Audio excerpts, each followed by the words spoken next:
पुण्यात राष्ट्रवादी काँग्रेस शरदचंद्र पवार पक्षाला मोठा धक्का बसला आहे। पक्षाचे पुणे शहराचे अध्यक्ष प्रशांत जगताप यांनी आपल्या पदाचा राजीनामा दिलाय।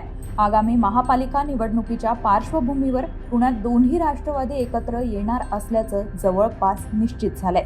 याच आघाडीला प्रशांत जगताप यांचा विरोध असल्यानं त्यांनी आपल्या पदाचा राजीनामा दिल्याचं सांगितलं जात आहे। समोर आलेल्या माहितीनुसार प्रशांत जगताप यांनी आपल्या कार्यकर्त्यांसोबत एक बैठक घेतली।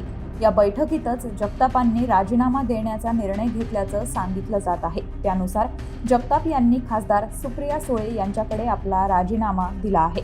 जर पुण्यात दोन्ही राष्ट्रवादी एकत्र येत असतील तर माझा राजीनामा स्वीकारावा असा संदेश जगताप यांनी सुप्रिया सुळेंना पाठवला असल्याचं बोललं जात आहे। दुसरीकडे महापालिकेतील सत्ता मिळवण्यासाठी अजित पवारांच्या राष्ट्रवादीनं जोरदार मोर्चे बांधणी केली आहे।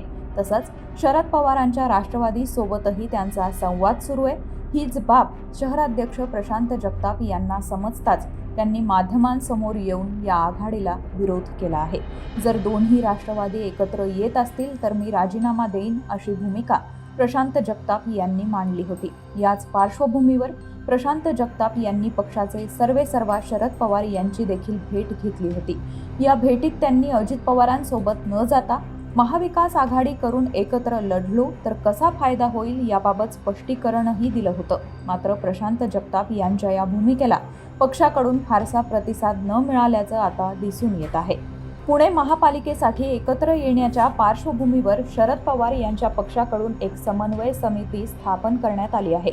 या समितीत माजी खासदार वंदना चव्हाण, प्रवक्ते अंकुश काकडे आणि विशाल तांबे यांचा समावेश करण्यात आला आहे।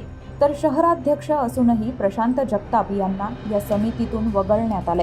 हीच बाब प्रशांत जगताप यांना खटकल्यानं त्यांनी अखेर आपल्या पदाचा राजीनामा दिलाय।